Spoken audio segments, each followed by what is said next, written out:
We'll begin with that reading from the book Spilling the Light by the Reverend Julian Jamaica Soto, titled To Those Who Have Mistaken Freedom for Liberation. To be free, you must embrace the breadth of your own experience without apology, even if they try to take it from you. You must know, not that you can do whatever you want. You are not a kudzu vine eating entire hillsides for the purpose of feeding your own lush life. You must know instead that inside you are entire universes, milky blue, magenta, and gold, expanding. But to actually be free, you must know and fight for the entire universes inside of everyone else.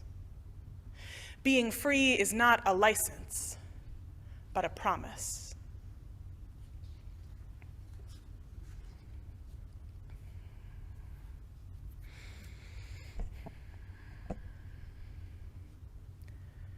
Being free is not a license. It's a promise.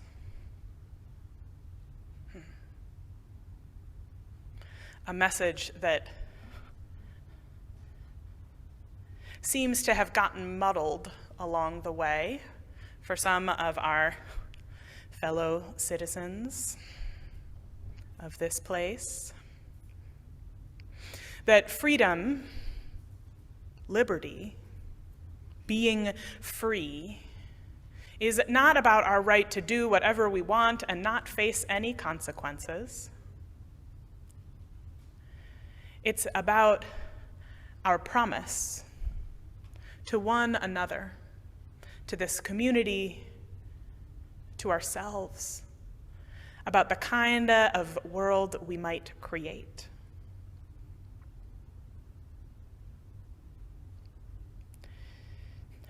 Pride is not a license, but a promise. An invitation, I think, to feel so thoroughly loved and free that you have no choice. The only response is to help somebody else be free in return.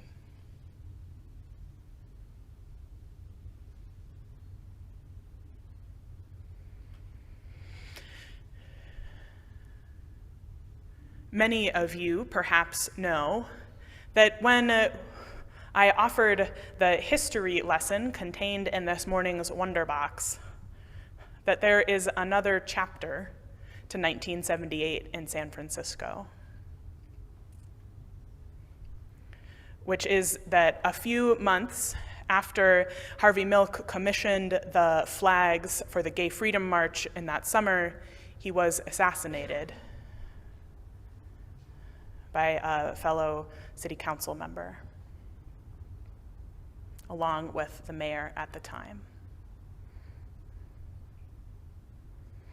And Harvey Milk's life is strange and fascinating, and if you have never seen the movie but also read a biography of him, it will take you down a rabbit hole of history that will be strange and terrifying and absolutely delightful.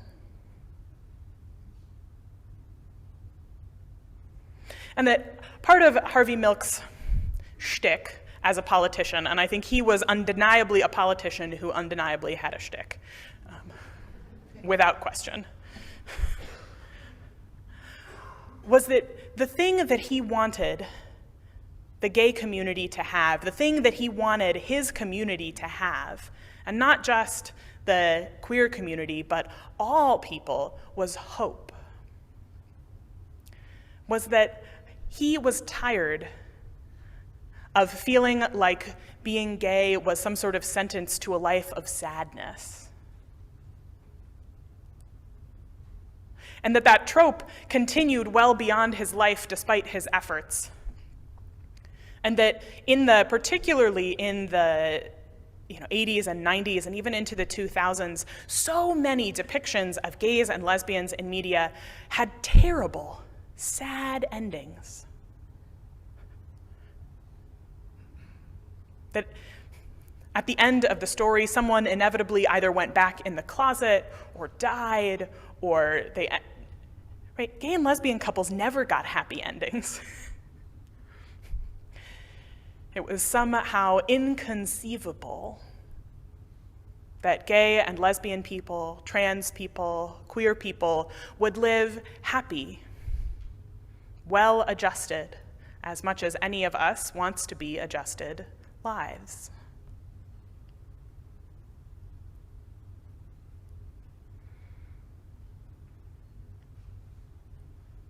You gotta give them hope.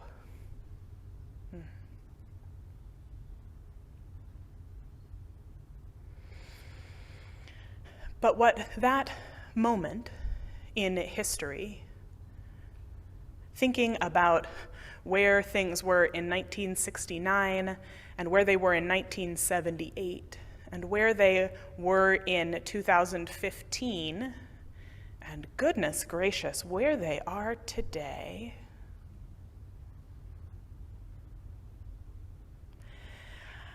it makes me wonder about the difference between tolerance and embrace. And not just the difference. I think that most of you in your heads right now, if I asked you, what's the difference between tolerating someone and embracing them, you could all have an answer. I trust you. But I think about the gap, the chasm between those two things. Between being willing to tolerate something and fighting for the universe inside of someone else.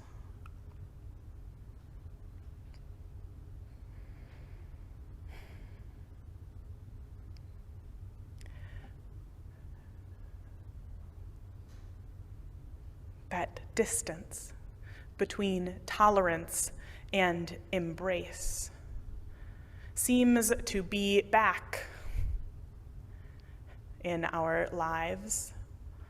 I think many of you, many of us, me too, in 2015, right, when the Supreme Court Obergefell versus Hodges decision came down, making same-sex marriage the law of the land, it felt like we had crested, right? We were at the top of the hill. Now everything was like all subsequent rights and acceptance would simply be like rolling downhill from there.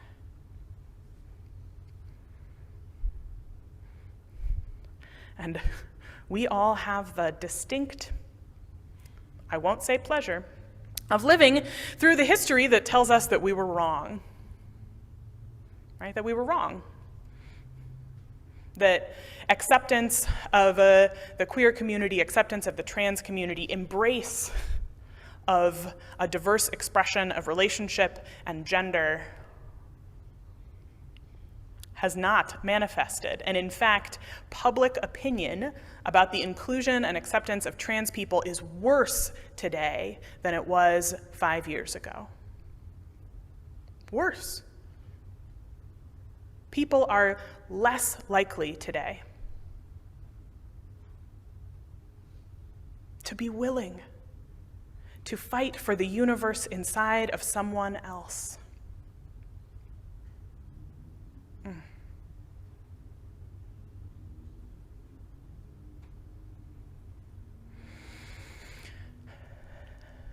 The song Ring of Keys pulls on that thread just a little bit.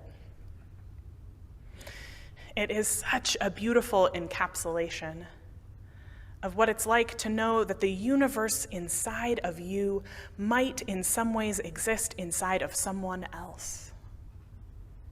Not that you are exactly the same as someone else, but that someone else might get you. Someone else might be willing to find the universe within you beautiful, when everything around you is telling you that the universe inside you is not.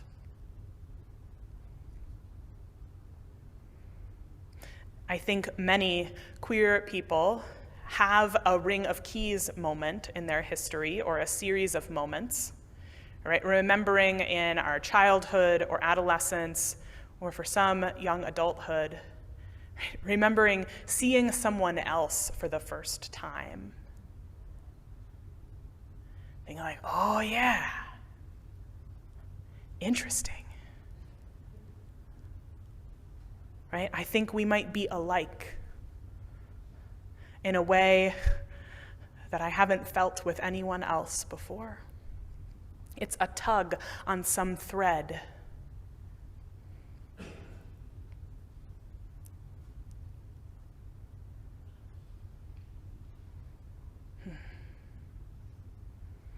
An acknowledgement that I am not alone in this.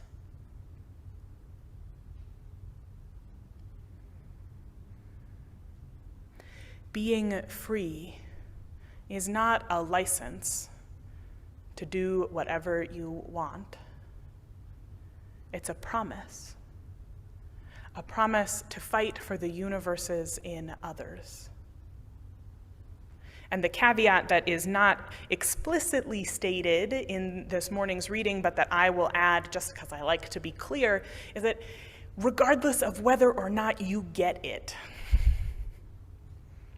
or understand it, or like it, or think it makes any sense, regardless of whether you think it's a phase,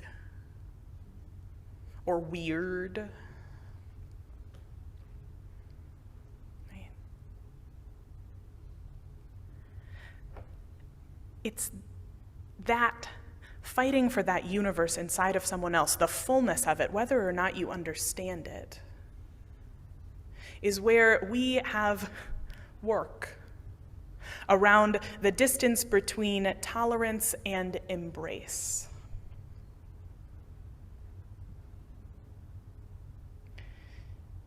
And I think sometimes we forget how hard embrace actually is, because we have gotten so used to tolerance feeling like such a high bar in the broader society that somehow just not being bigoted feels like we get to wear the rainbow cape and be the hero.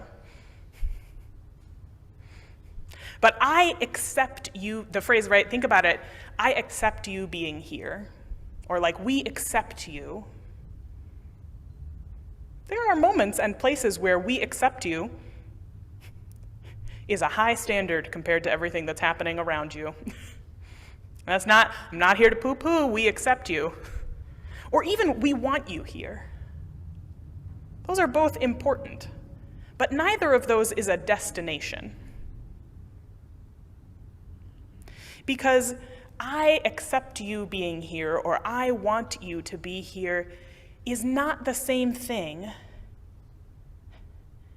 as I built this with the universes within you in mind. Right? I want you to be here, and I built this in the embrace of everything you are and might become. Ooh, boy, there's a lot of ground between those two.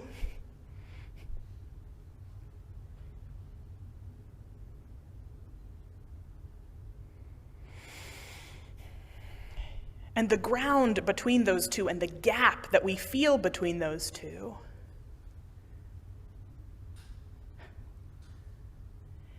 it's bumping up, I think, in this moment in LGBTQ advocacy, in our community here in the Fox Cities, in our community here at the Fellowship, everywhere, right? We're bumping up against the limits or the restrictions of a gay rights movement founded on the principle of, see, I'm just like you. Don't worry, straight people, we're not a threat. We're just like you. And that's, right, true, we are human beings just like you. It's a common thread that unites us all. And for some people, we need to begin in that place of remembering that we are all human beings. I wish we didn't still have to be in that place with some people, but goodness knows, we do. And so we're there. But if that's the end point, It's not really freedom at all. Or it is a freedom to be just like straight people. And no offense to the many straight people who I love and serve in ministry, but I do not think being just like you is freedom. I don't want to be just like you. You're lovely, and no thank you.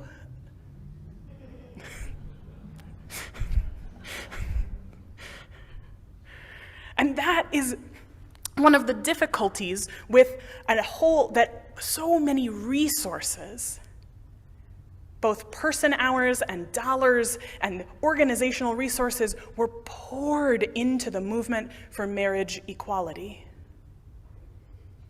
Because marriage equality at its core was access for gay and lesbian couples or same-sex couples, access to the institution of marriage, which, my God, you could not find a straighter institution. It's the whole, it's the whole deal.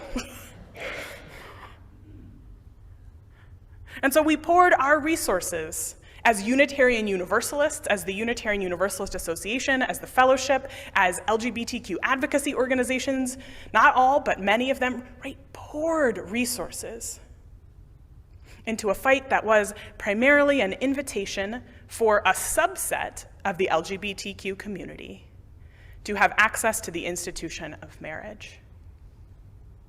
And don't get me wrong, I love my joint tax return. I love that I don't have to file a bunch of extra paperwork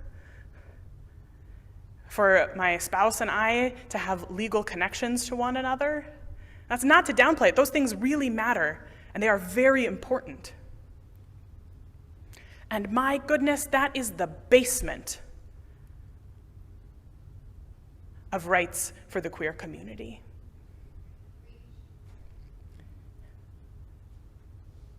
Because when we think about it, if we get in our little time machine back to 1978 and to 1969, we remember that a significant origin of the LGBTQ rights movement was not a desire for our relationships to have equal legal standing to those of straight people. I think if you had asked most of the hands on the flag, the original pride flag in 1978, do you want to get married just like the heterosexuals, they would have said, no way. No thank you. We're trying to get as far as we can from that, and we don't need, no thank you. Because at that point, the movement was part of a conflict primarily with, originally in the 60s, right, with police, and then into the 70s with sort of apparatuses of the state, about a state-prescribed morality, about our relationships, the way we expressed our gender, and our sex lives. And it was a violent enforcement of those norms. All right, and this is not some sort of ancient history. Those times are within living memory of most of the people in this room.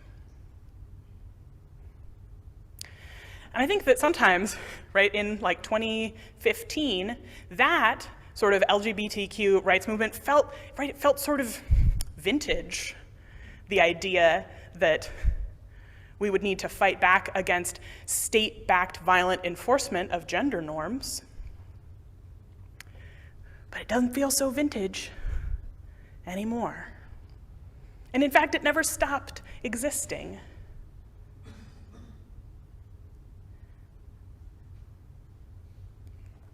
I talked during the Wonderbox about how the pride flag used to have 8 stripes, and then because it turns out hot pink and turquoise are expensive to mass produce, they reduced it to 6. And each stripe of the pride flag has a meaning, a value, a concept that it represents. And the two that got lost, though it, right, is it's coincidental. This is not like a campaign against these things, but I find it amusing, curious even, that the two stripes that got lost were the stripes that represented sex and magic. Right, that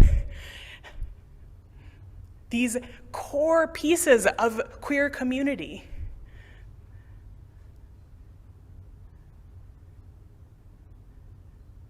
a right to have a sex life that the state has no role in.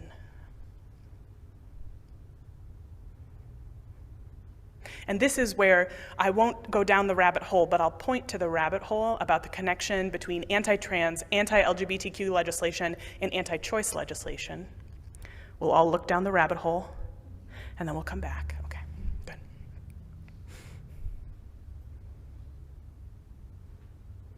You don't have to understand the universe inside of anyone else to be interested in fighting for it.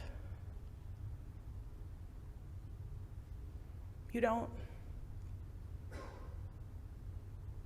All you have to know is that there is a thread of humanity that connects you and everyone.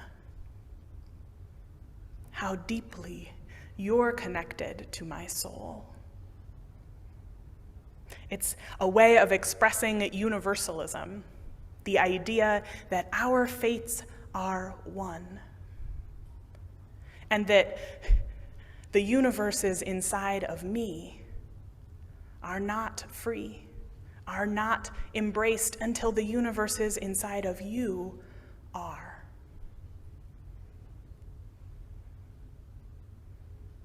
Being free is not a license, but a promise.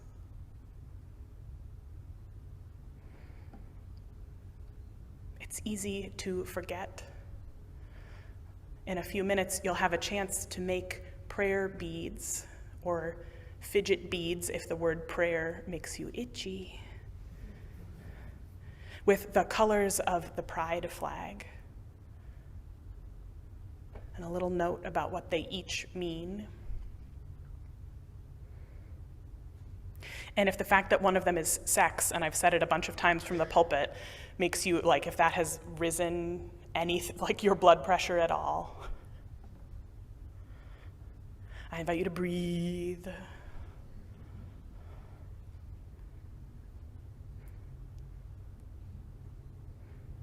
You don't have to understand the universes inside of anyone else to fight for them, to want them to be fully embraced, to believe that they deserve to be free.